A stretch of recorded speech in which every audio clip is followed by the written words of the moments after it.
Hello everyone and welcome to another live session. My name is Mike Geig.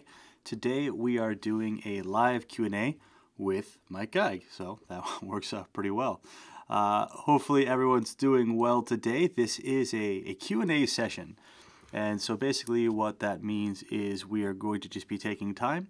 I don't have anything specific we're going to be showing or walking through, and instead we just wanted an opportunity to answer anyone's questions, maybe dig into some examples. I have a whole bunch of projects open and we could sort of take it from there. Now, I will say that this is, again, a Q&A session, which means if the chat is quiet, if people don't have questions, if there's really nothing for us to talk about, then this is going to be slow. This is going to be a long hour of us just sitting quietly looking at each other. So please feel free to ask questions. I will attempt to answer them to the best of my ability, or we can follow up later and talk more about it, or whatever else. But we should be able to cover quite a bit of ground today and talk about quite a few things.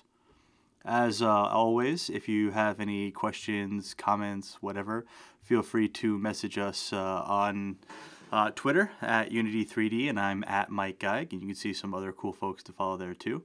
And then otherwise, we can start sort of digging right into things. So without further ado, and again, we'll just take things as they go. We could talk about, ECS, scriptable rendering, pipeline, coding, sort of whatever we want to talk about. So let's see what we've got here. So first question that came up here is, it's an ECS question, Entity Component System question.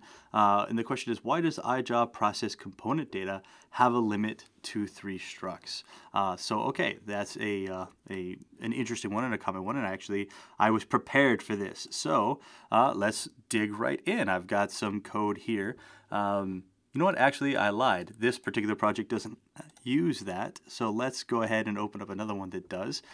So I thought I was prepared for it, but I had the wrong project open, but I've got another one here. So basically, when we're working with job component systems as part of ECS, one of the specialized types of jobs is called an iJob process component data. Now, in the past, that had a limit of 3 pieces of data we could read in. The fact of the matter is that has been expanded to 4, but the reality is that it should be any number. It's an arbitrary limit.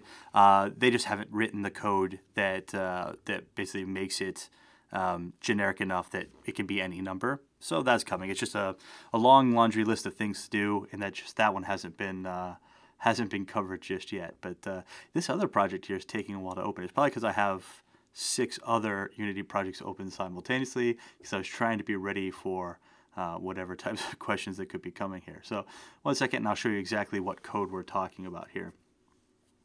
We're working through it. So while we're waiting, another question here. Is there any way to import... well, my window just popped up here. Let me move this on over. Here. There we go.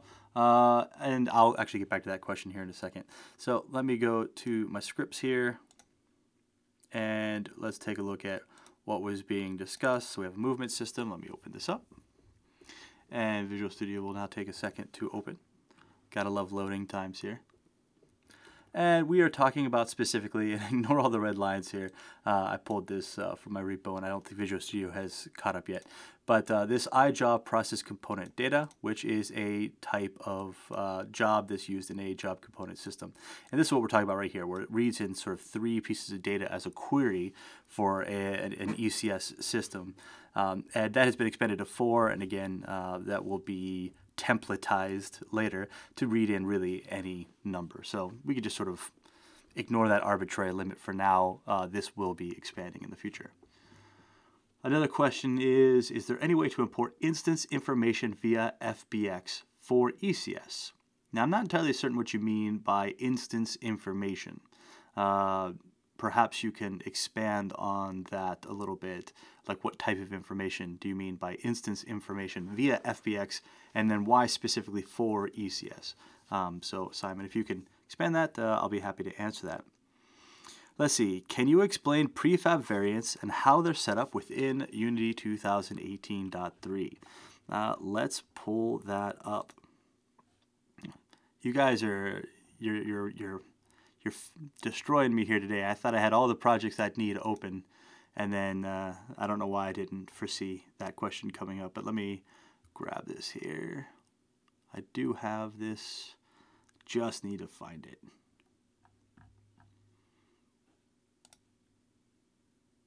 By the way, if you think, how is it you can't find it? I literally have like just so many projects.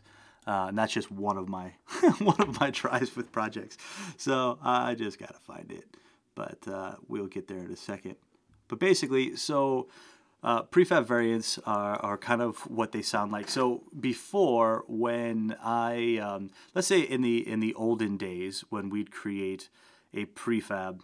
And we had this root prefab, and then we had an instance of it in our scene, and we made changes to that instance in the scene so it was different than from the asset, the one that's stored on our hard drive, the parent one, if you will, the original one. Later, if we made changes in another one that were kind of similar but different changes than the first instance, those were in no way linked. They were all just these unsynchronized oddballs, the different from the original one. And now we have the ability to save those off as variants, right? So some parts are different, and that's controlled and stored, and some parts are still linked to the root. And I cannot, for the life of me, find this project. But I have the one that we have on our new improved prefab workflow landing page. And it's part of our 3D game kit. And I cannot find it. I love when this happens. So we get some dead air here while I look for some stuff. Can I make font bigger? Oh, you're talking about specifically like, just with the code here? I mean, the code is irrelevant. I just wanted to show people, what code the question was for. And then, still looking here. Where is that project? Well, in the meantime, while I'm searching for the prefabs project here, what else do we have to talk about? 'Cause I'm still searching. I'll get there. But it's just a matter of finding it. You always try to reorganize your stuff and then you can never find anything.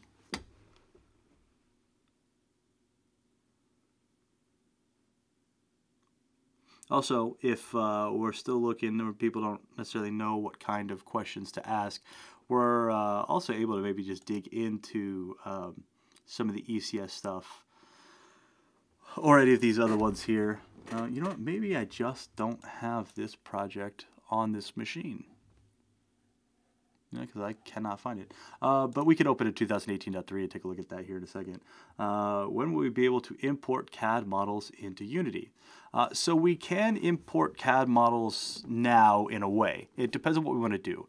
So for instance, and I have a decent example of that here. There's a few things we might mean when we're talking about importing CAD data.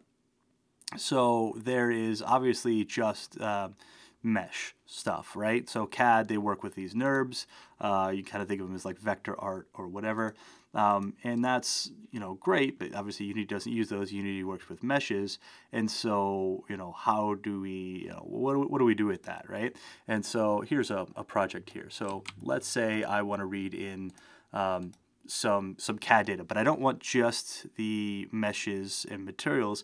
I also want that, that BIM data, that the model numbers and sequence numbers and relationships and part numbers, all that stuff that a lot of times people call, like CAD data or BIM data. Well, with Unity, we could convert to FBX and bring that in, but we're not going to get that data natively, and that's just the way it is for now, right?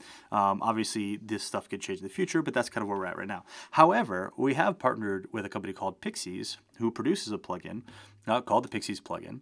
And here's a project where I had that Pixies plugin already installed.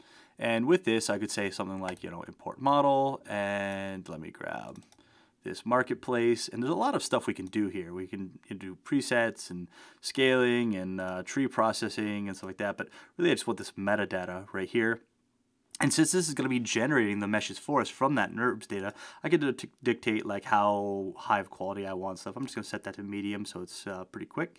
I could set up override shaders and set up rules, post-processing.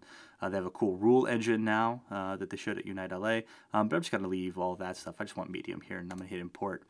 And it's pretty quick, and what we're going to see here that it is going to pull in the mesh data that we care about right here. And actually, so with this demo here, we're actually utilizing that a little bit. So if I click on a piece here, I can see that's this error assembly here. And with all this sort of data on here. And if I want, what I can do is I could just bring this, say, in. Let's just move that so it's kind of facing our camera there. There we go, like that. And then I have the ability to say, just through some scripts that exist here in my project, I could do things like rotate it around. I could select objects to read some of that data. And then I also utilize sequencing to say, okay, what's the installation sequence order for some of these things? And if I had my mobile phone plugged in, I'd be able to do pinch to zoom and stuff, because this is actually a mobile-oriented demo here. But so, Pixies gives us that ability. There are other things. I've just recently started exploring something called Tritify as another potential solution for this. But so, bringing CAD data itself, I guess I'm extrapolating a lot on what you mean when you say bring in CAD data or CAD models. But, if you want that BIM data stuff, there are, other solutions. Forge has a toolkit that will bring into Unity that stuff. So you could look at, Forge if that was interesting to you, if you're doing more of that, more architectural or more, business-oriented 3D application stuff. But otherwise, yeah, there's a few options out there. But currently not something that you would just bring CAD NURBS data in directly. But again, if you're looking for just built-in support, you can always export from a piece of CAD software into some format that Unity will read in. Let's see here. So we've got job component system question. Several attributes, such as require subtractive component, seem to have no documentation. Is there an in-progress doc for these? You are correct. So there is not a ton of documentation right now for these. The fact of the matter is ECS is still very heavily under development, and it's cool. We show some really awesome stuff, some great performance gains, some just really cool stuff with like the burst compiler and everything. But the reality is, very truly, that it's still actively being developed. So documentation is sort of a moving target. Some things get documented, and then things change. Realistically, the more major concepts are documented, but a lot of those attributes are not. And the way we utilize attributes may potentially change here in the future as well. So, unfortunately, I guess the answer to your question is no, there's no one like sort of in progress document right now for a lot of those attributes. But as it gets closer to being, complete, as it comes closer to being, sort of out of preview, as these tools evolve, then that stuff is going to start getting locked down and become more readily available. So sorry about that. And let's see here. Okay, looking down the questions. I made a demo project for ECS jobs to test everything out. In it, I noticed that I couldn't use an unlit shader. It had to be something with GPU instancing. How come? So the way that our renderer is built, and let me switch on back to that project there. I have a couple different ones, but let's use this one here. So this project here is using ECS to be the player's bullets. So we just shoot stuff, and then the enemies and stuff like that. They're all ECS. And so to your question. We're talking about, okay, so what about, rendering and the materials and stuff like that.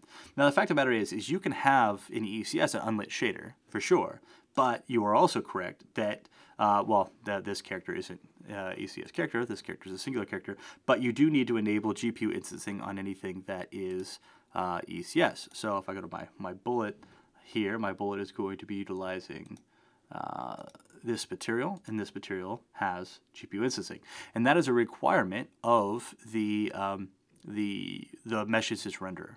So if I go back here, so for my bullet, we use this mesh instance renderer data, and that's how we render all these things. And the whole point of ECS is to be able to take things sequentially and activate and work on them, simultaneously for great performance gains and better memory usage and stuff like that.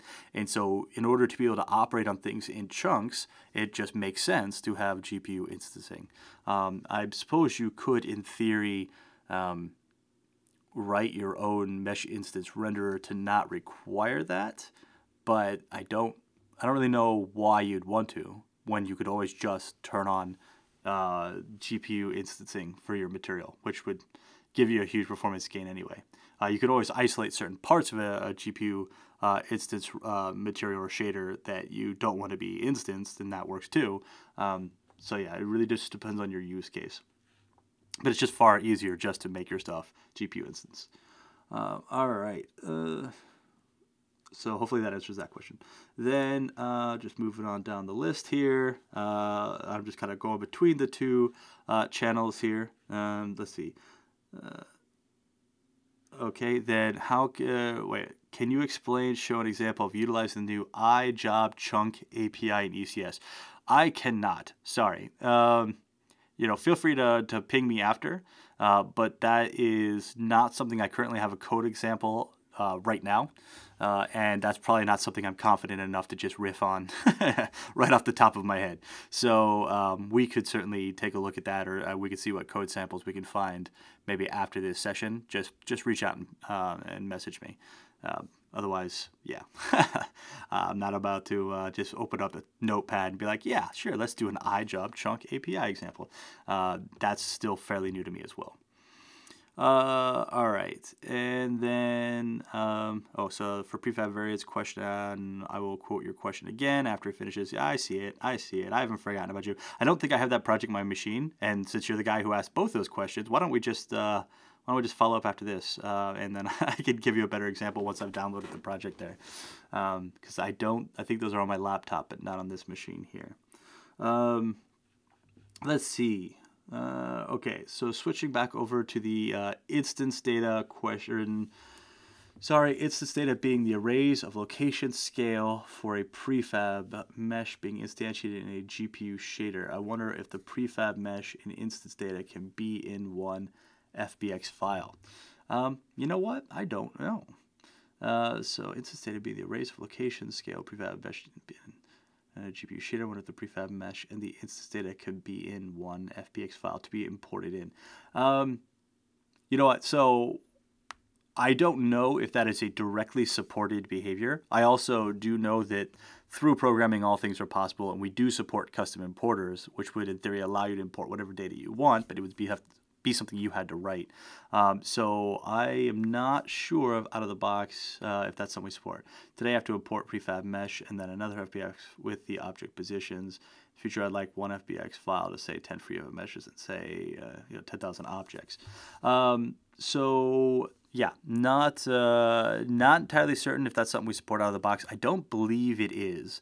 But again, we can write custom importers to pull whatever data we want out of things that we're importing. So in theory we can do it, but as you bring in an FBX, it's more or less treating it as sort of your traditional game FBX. I don't really believe you have at face value access to embedded data that's not directly supported or intended within Unity. More than likely that's something you're gonna have to write yourself. All right, and so there's an iJob chunk. I want to know about that too, please. So to kind of take a step back, when dealing with ECS, we basically, so entities aren't really a thing, right? They're not really anything. An entity is just a means of finding data.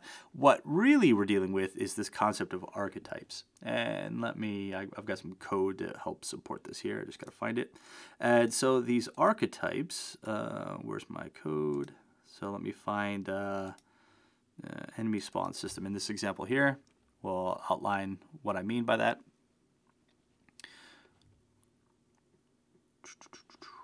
Preparing solution.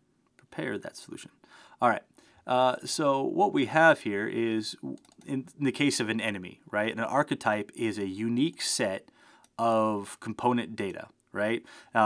Doesn't necessarily make it an enemy. I'm just assigning that sort of understanding to it. But in this case, any one entity that has enemy tag, health, position, rotation, move forward, move speed, and mesh instance renderer is one sort of unique signature that I'm calling the enemy archetype. And that enemy archetype and all instances of an enemy archetype will be stored together in memory in something called a chunk. All right, and so a chunk is just some unit of memory, and that's useful because it makes things like our system queries faster, because they could just look at the chunks and say like, hey, does anything match this query? Grab the whole chunk or whatever, because if one thing matches the query, everything will. And when we're doing processing on the CPU, when it moves the first element of a chunk into the CPU to be processed, it could just pull all of the rest of them sequentially as part of the CPU's prefetch, because they're all already there. And so these archetypes stored in these chunks can be iterated over. And that's what the iJob chunk is. It's used to work on a chunk, basically, a chunk of entity archetypes. Now again, that is something that's been in ECS for some time now, and only recently sort of been pushed to the forefront as some things are being re-envisioned and reimagined. So unfortunately, I'm not super familiar with that code. I need to be, obviously, because it's coming up more and more, and I just need to sit down and learn it. But that is not something I have just in the forefront of my mind, unfortunately. But now that I see that there's more interest in the sort of the new jobs and chunk storage setup, perhaps we can maybe write an article about it, or make a video about it, or a demo or something like that, because it is something that more and more people are being curious about. All right, let's see here. Our archetype, and then so we can use custom import today regarding referencing back to the instance renderer or instance data from FBX. I tell you what, feel free to email me after this, Mike at Unity 3D, or just message me on Twitter or something like that. If maybe you could explain your use case a little bit more, and I could forward that on. Perhaps maybe there is a solution I'm just not aware of. But otherwise, I think that's where we're at. But feel free to message me. We'll see. Maybe I'm wrong. That'd be great. And then you might be able to do this in a more easy fashion. Let's see. Are archetypes laid out as a struct of arrays? Not really, no. So archetypes, how do I want to phrase this? I mean, archetypes aren't templates, so don't think of them like templates. They're not, they're basically, archetype is like a signature, right? So if you have a method has a unique return type and a unique list of parameters, that's that method's signature, right? Archetypes are the same way. An archetype is a signature of a type of entity. And when I create the first instance of a new archetype, the system goes out and registers a chunk of memory, puts that archetype as the first element in it, or that instance is the first element in it, and any others that match that archetype signature, right, then be placed with it as well. So if I were to take this enemy, so this enemy archetype, let's say I have an enemy, and I take that enemy and I add to it a time to live component. It no longer matches this archetype because it has one extra component, so it gets moved into its own chunk, unless there's something else that matches that that signature, then it's placed with them. But so in this instance, this enemy archetype, everything that's in the chunk with it will have these exact components, no more, no less. So it's not really a struct of arrays. These are themselves just iComponent datas, which if I, here, let me do this one. Go to definition, iComponent data. This is a struct, but not an array, necessarily. It's just a collection of structs.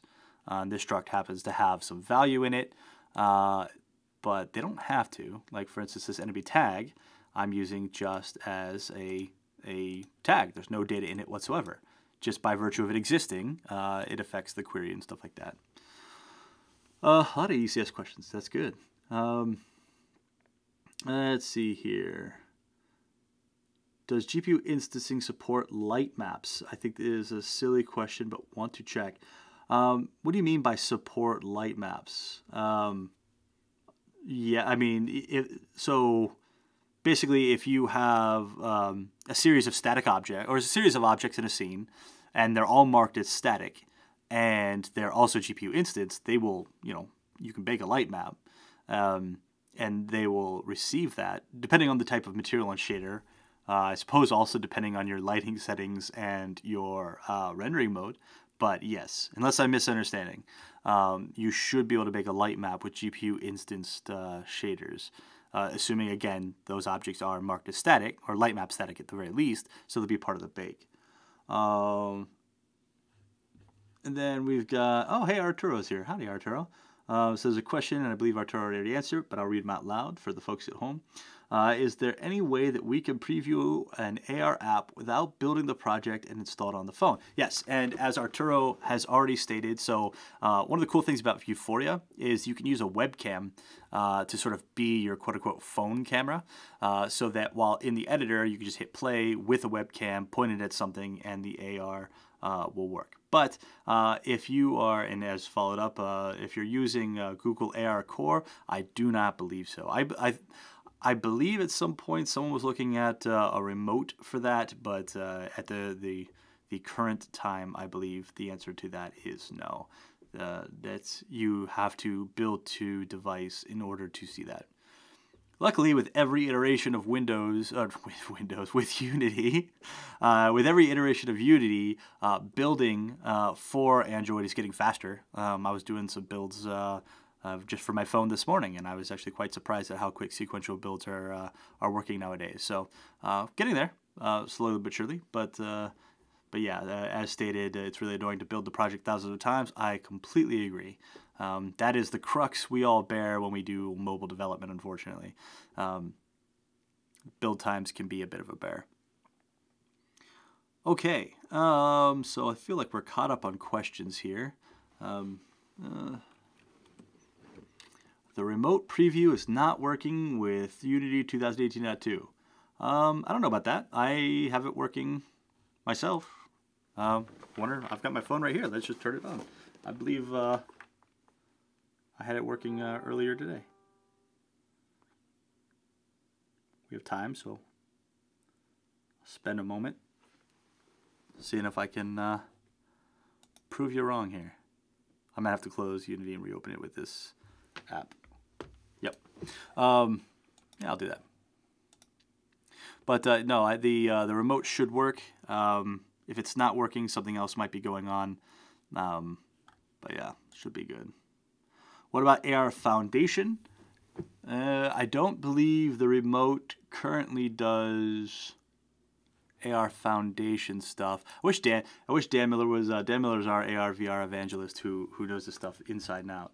But here you'll notice I'm not moving my mouse there. I'm using my fingers on my mobile phone to do zooming here, pinch and zoom, using the Unity remote. So yes, it is working with 2018.2, which is the version I am on right there. So that works. And then what about AR Foundation? It crashes the engine. I've not tried this with AR Foundation, so I could not say. Okay, so about Cinecast preview at Unite with GTFO. Are the cameras actually rendering all the time, or is there AI working in the background to figure out which camera should be enabled for a caster? So here's the cool thing. Now, I can't speak specifically about Cinecast. It's not even brand new, right? It's pre-preview. It's just, some tech they're building. But it's the same team that does Cinemachine, and I know how Cinemachine works, so I can make an assumption about how Cinecast works, sort of in a nutshell. So the way Cinemachine works is you have one camera, and then you have several virtual cameras that pass the one camera around. So even if I were to have 100 virtual cameras, only one camera is ever rendering because I only have one camera being controlled. Now with Cinecast, you probably have more than one camera because it's got to do some analysis of what the cameras can see, but it's probably able to do that through frustums. So my guess would be that you're going to have way fewer actual cameras than you have all of these virtual cameras doing these calculations of what's our best shot and what's our placement and what are we following and stuff like that. And they're basically trading off or handing off the actual Unity camera between them. So I would not imagine that if you had, say, you were using Cinecast, and again, this is my imagination here. This is my assumption based on knowing how Cinemachine and the other underlying tech works. So I might be completely wrong, but based on how those things work, if you had, say, in Cinecast, 100 different quote-unquote cameras from Cinecast analyzing the scene and figuring out the best shot, my guess would be you would have far fewer actual Unity cameras that are being moved in between when you do your sequencing and switch between them and stuff like that. So yeah, I don't think there needs to be a lot of code that manages rendering, because I think there are just not that many cameras. All right. The description mentioned optimization. Do you have any hot tips? Optimization is a weird thing, because one man's optimization is the other man's just sort of that won't work or doesn't work for me or actually slows things down or whatever. So hot tips. You know what? Here's one. That's just sort of an across-the-board optimization, and I'm wondering if I have any code. I might have some code in here that I can use to show it. Yeah, probably in here. So let's see, where am I doing? I've got some rotation, right? So here I have some code that's going to rotate the model, this CAD sequence model relative to my camera's position. And you'll see here that I have main camera, which is, this main camera. What people normally do is they normally do something like camera.main, right? Camera.main.transform. Find me the transform of the main camera. And that certainly works, right? Absolutely certainly works. There's two problems with this. One is that we don't really know what, if we have more than one camera, which one's our main camera, right? It's usually the one tagged main camera, but if you have two tagged main camera, then, which is it going to be? The other and the more important real problem here is camera.main. Behind the scenes, I wonder if I can actually step into this. Well, let me just do that. No, let me do transform trend equals camera. Let me do that. I wonder if I just toss a breakpoint in here. I wonder if it'll actually let me dive into it. I doubt it will, but let's see what happens. So I'm going to attach this to Unity. So we set a breakpoint there, and I'll just come to Unity. I'll hit play. And then when I go to rotate it, we should trigger that breakpoint. And let's take a look. Okay. Breakpoint triggered. Okay. So there we go. So if we step into it, is it going to let us? No. Okay. All right. Never mind. I'll just tell you. Sorry.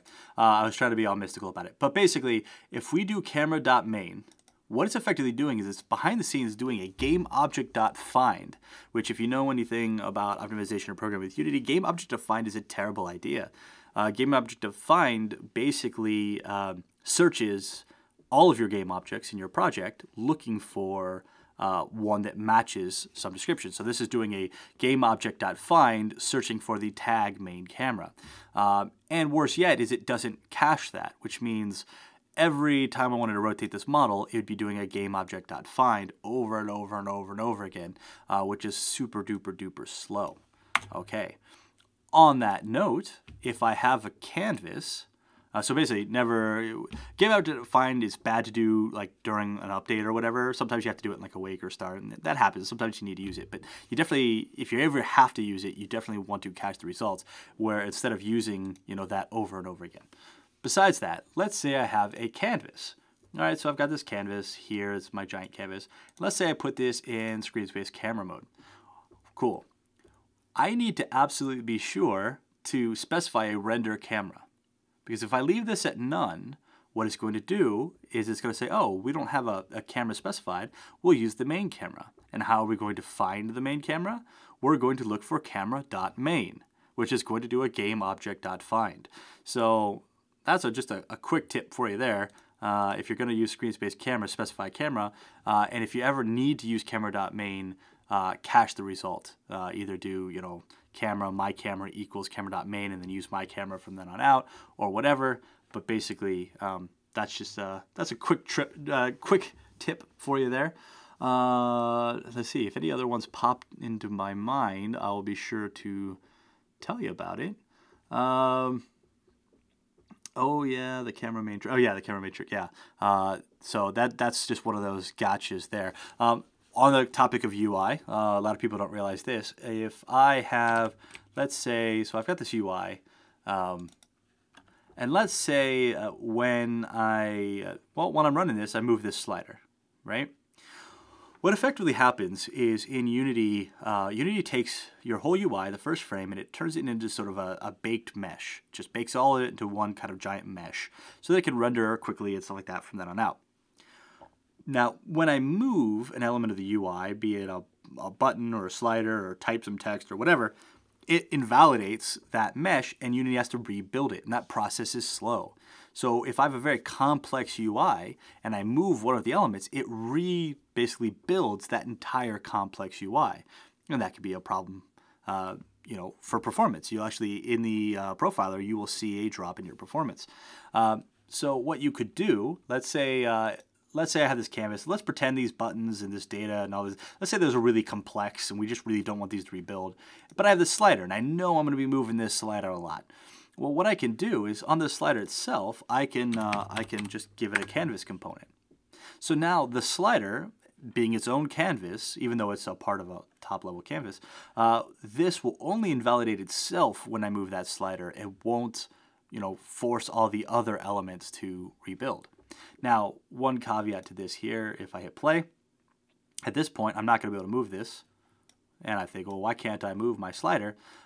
If we look at the top-level canvas, we'll see that it is a canvas with also a graphical raycaster.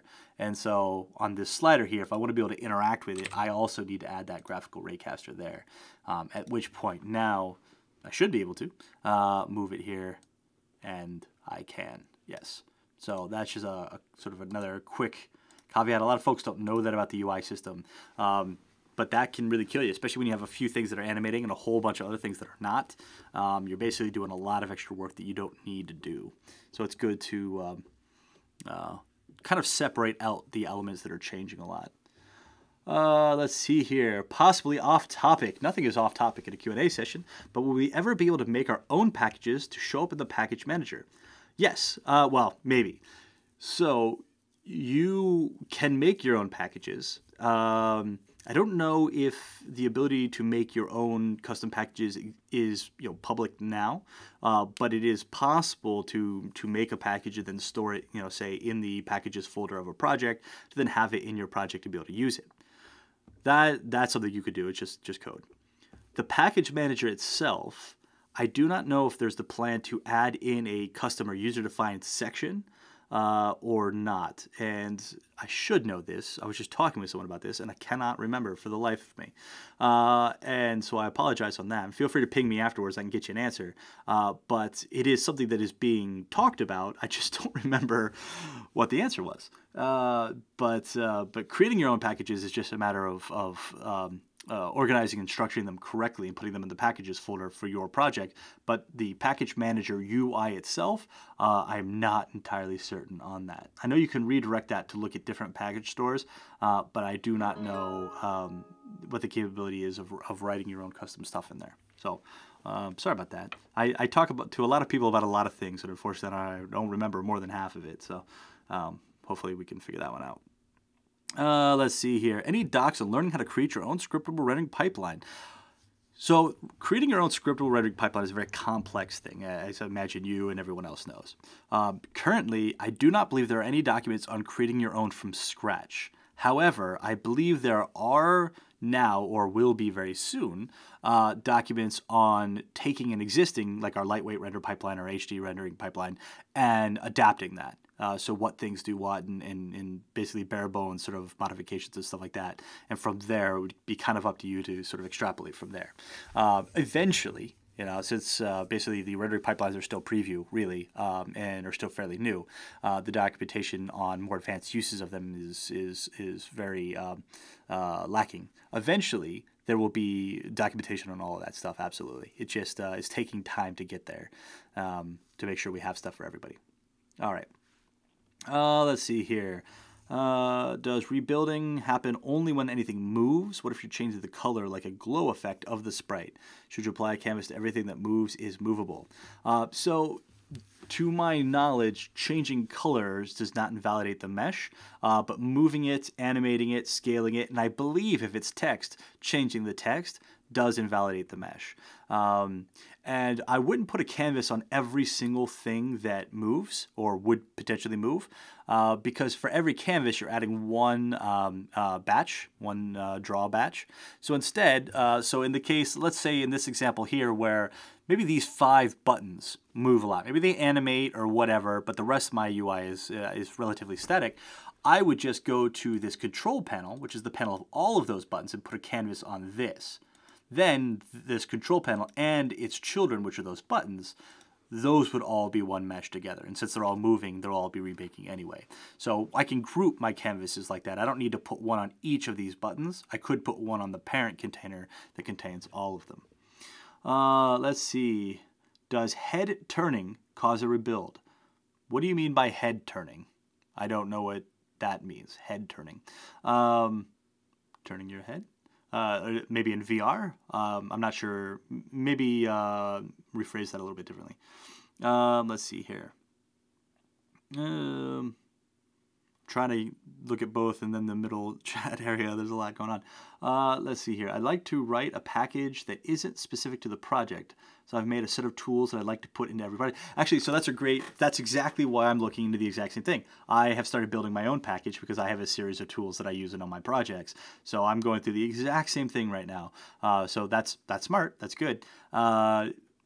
However, like I said, ping me afterwards. I have to see if the stuff is publicly available yet. It might still be in testing. I got to figure out what the plan on that is, but I'll let you know. But yeah, besides that, you can absolutely write your own package, toss it into the packages folder of a singular project, and it'll import in there. And then you could, in theory, throw that package into any project you have, but I see what you're saying. You want one place to just pull it in every project. If it was up to me, to be completely honest with you, I would much rather just toss the package into the packages folder of any particular project, because I think that's faster than opening up the package manager and look, well, maybe it's not faster. I don't know. In my head, it'd be faster to copy paste, but whatever. But yeah, that's a great use case. That's exactly, I'm doing the exact same thing.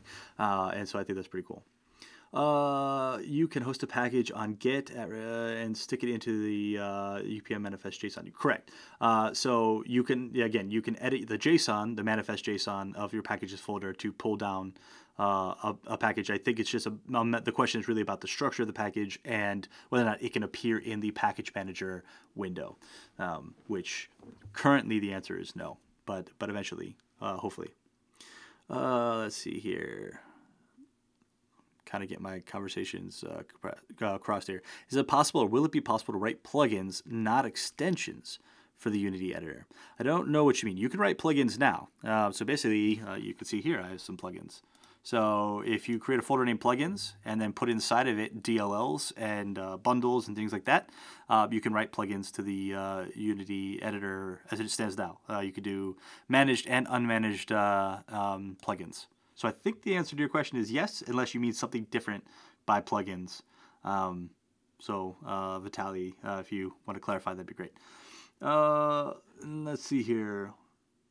Then so coming back to the question about UI, what if the animator is only changing the color? I assume you're still talking about UI. That should be fine. I think changing the color does not invalidate the mesh because you're not changing its position, your bounding box, its size, its scale, anything like that. You're just changing something about the material itself, not the mesh. So that should be fine. Let's see here.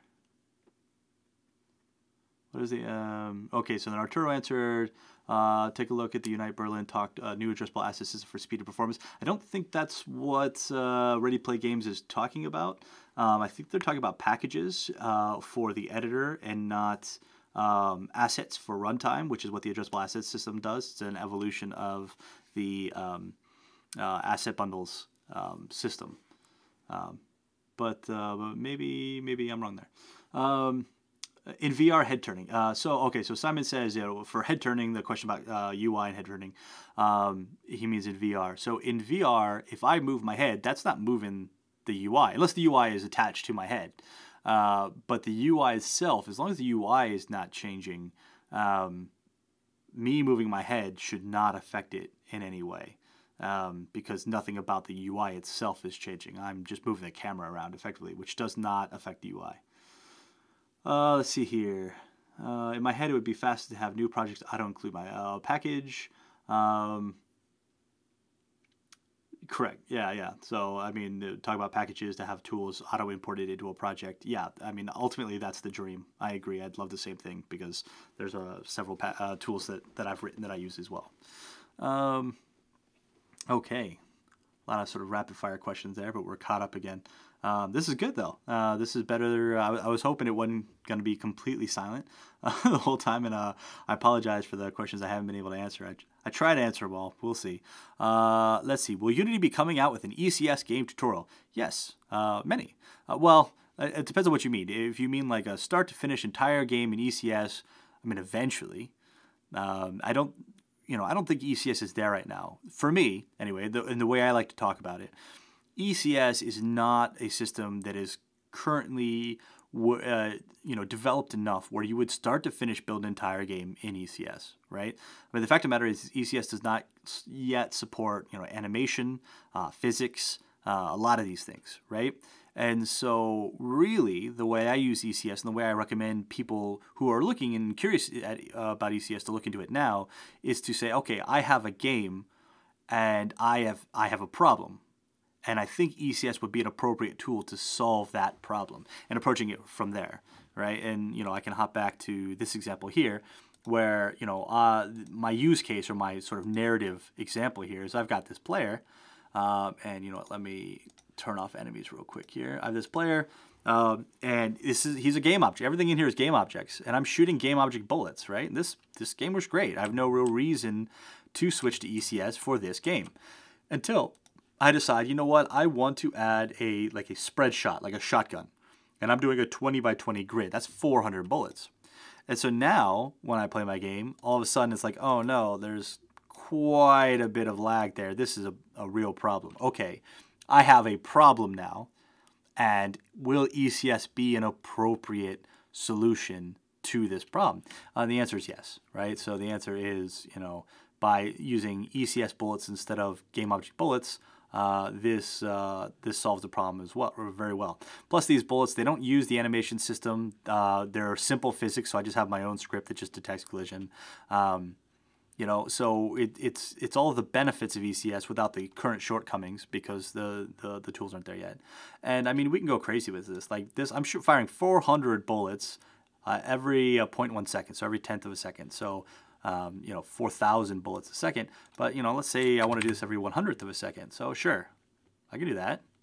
And why only 400? Let's do 900. Okay, let's do 1,600. Fine, whatever. So you can see here the performance there is insane. But, it's on things like bullets that aren't doing animations. They're not doing audio. They're not navigating. They're not, you know what I mean? So until ECS supports a lot of these other systems, you won't build a game start to finish, in ECS. We'll get there. And when we are there, I guarantee you we'll be creating tutorials and demos and videos and articles and all that sorts of stuff because it's super cool and it's super compelling. But right now we're not really in that place. Actually, I've never really seen how many bullets I can do. Let's I don't know, 2,500? I have a feeling about 2,500, that's where we're going to start to slow down. No? Okay. So, 2,500, no? We're slowing down a little bit. You can start to see the banding on the bullets there. So, we're slowing down. What's my frame rate at? Okay. You're right. Oh, wow. I was right. So 20 frames a second. So I'm at 20 frames a second, but I am generating 3,600 bullets 100 times a second. So, significant. I don't know. It's fun. Yeah. Let's see here. At most, you'll get samples built by other Unity devs. Unity in a hybrid for most pure 40 ECS can support approach. So Porth, and I hope I'm saying your name right, Porth. Porth brings up an interesting sort of a concept, and that concept is this hybrid ECS. And hybrid ECS can mean a few different things. Like in this one example, this player can be considered hybrid because they are a game object that has entity component data on it. For the most part, hybrid is not really a good way to go about working with ECS because it's kind of the worst of both worlds, because you're still dealing with game objects, all the slow memory usage of game objects, while simultaneously also needing to adhere to entity component system structures and stuff like that. This example works with the player being hybrid because it's just the one player, and the only reason I have this data on here is just so I can query it through a system, even though I could pass in a reference otherwise. It's mostly just a thought exercise. We generally want to avoid game objects that also have entity component data on them. It's better for something to either be a game object or to be an entity. Both just doesn't really give you much benefit, right? We could also call hybrid, say hybrid, in that a game object will then spawn an entity. It is a pure game object, it is a pure entity, but since that entity generated from the game object, we could call that a hybrid workflow as well. Though that's not really hybrid objects, that's just, hybrid means of instantiation. And that's okay, right? A lot of our games will do that as we sort of bridge the gap between game objects into ECS.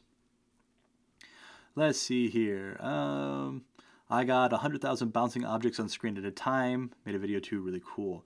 To be fair, so you could do some really cool stuff with ECS, and I have some really cool like examples of physics and just tons of things and stuff like that. But then the VFX graph, and I hope you guys have seen that. If you haven't, definitely check it out. The VFX graph came out, which does particles on the GPU, and all of a sudden, like they're doing millions, and and it just like looks amazing, and I just feel like super inadequate with my ECS. So definitely check out VFX graph if you want to see just so many particles. It's insane. That's really cool too. All right. Let's see. It works with post effects. Yeah, actually, this project here has post effects in it. So you can see I'm using color grading and bloom. Everyone loves bloom. If you don't believe me, we got bloom. Just in case you like bloom on your bullets, you want bloom on your bullets or whatever. I don't know. I don't even remember what that value was. Oops, there we go. Yeah, so this stuff does work with post-processing and all that. So definitely really cool. 8 more questions. 8 more minutes. Any other questions? Let's see. Time flies, man. That's surprising. What is Unity's current skeleton standard for humanoid animation? Well, let's take a look. I believe I am using humanoid with this character. So let's open it up. Oh, generic. Oh, right, because of the gun stuff. Well, you know what? Let me still switch to humanoid just so we can see. The avatar can be, right, apply. And then configure, save. There we go. So obviously won't do anything with a gun, but here's our humanoid standard. So we can see the points, the solid line circle there is required, the dotted lines are optional. And we can see how this character maps to humanoid right there. And that allows for retargeting and stuff like that within Unity, which is very powerful. I actually thought this model had humanoid, but I think it's generic because I believe some of the animations have gun stuff in the animations there, which I believe is why they did it generic. And they didn't want to do 2 separate animations, one for gun, one for player, and sync them up. So that's probably why. Let's see, that hybrid thing wasn't super clear to me, where the separation of game object and ECS should lie. Is there docs out there for this or plans for? So again, you're right. It is a bit obscure, and I wish it was more clearly defined. There will be documents on that as time progresses, but again, we're not really in that phase where there's a ton of documentation available. But basically, when we're talking about hybrid workflows, we're just talking about let's keep game objects as game object, entities as entities. Let's not try to put entity data on game objects and vice versa. Keeping them separate is the way to go. Whether you generate your entities from game objects or your game objects from entities, that's fine, but let's keep the objects themselves, the instances themselves, clearly defined, whether they're game objects or whether they are entities. In a nutshell, that is the right way to go about it. Obviously, there are exceptions to everything and use cases for whatever, but If you follow that standard, you'll be all right. Why is Unity the best engine in the world? Because I worked there. Man, I wish that was true. You know what? I'm not even going to answer that. I don't know. I feel like that one will just get us all in trouble. I love Unity. I think it's a great piece of software, and it has tons of strengths that are great. And I'll just leave it at that. I don't feel the need to support it more than that. Is there anything we need to be careful about with ECS on mobile? Careful about? I'm not sure. Now, I don't believe Burst Compiler currently works on build on mobile. That may have changed, but last time I checked, it didn't. So just be aware of that. But I don't know if there's anything you need to be careful about with ECS mobile. If nothing else, ECS or mobile really shines with ECS because of the better CPU and battery usage and all that stuff. So I think those work really well together. But I don't know that there are any gotchas per se. Let's see here. All right. The questions. Most of the samples built by. Oh no, wait, that's another one I'd read. Is there any way not the symlink to set a directory for asset download?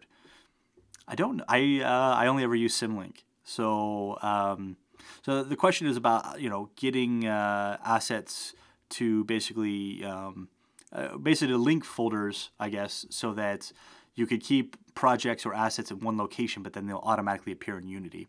Because Unity requires everything to be in the assets folder in order to work on, but sometimes you want to keep stuff in a different location. You can't keep them in the Unity the assets folder. So to my knowledge, currently symlink is the way. Symlink is how I do it. However, maybe there's a hack. If anyone out there has a hack that I don't know about, that would be cool. Just let us know. But currently it is symlink. Let's see here. Thanks for the hybrid reply. How-to articles should be made eventually. I completely agree. And we are going to, I mean, honestly, 2018 was like the year of ECS. ECS was kind of shown at Unite Austin last year, near the end of the year, Q3. And then basically, it's just been a one-year process so far, and it's moved fast. If you look at where we were end of last year to where we are now, I mean, it's massively different and more robust and all that stuff.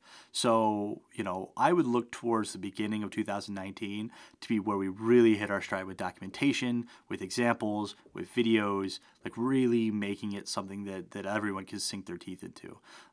Once we have, the core foundational API done, which is, getting there. Then we can start working on all the editor tooling and all the cool bits that really make it shine as a solution. So 2019 is going to be the year where I believe we're going to get all that stuff. Let's see here. ECS jobs comes with an editor script, properties, CodeGen, C#. Do you have any example of what that's used for?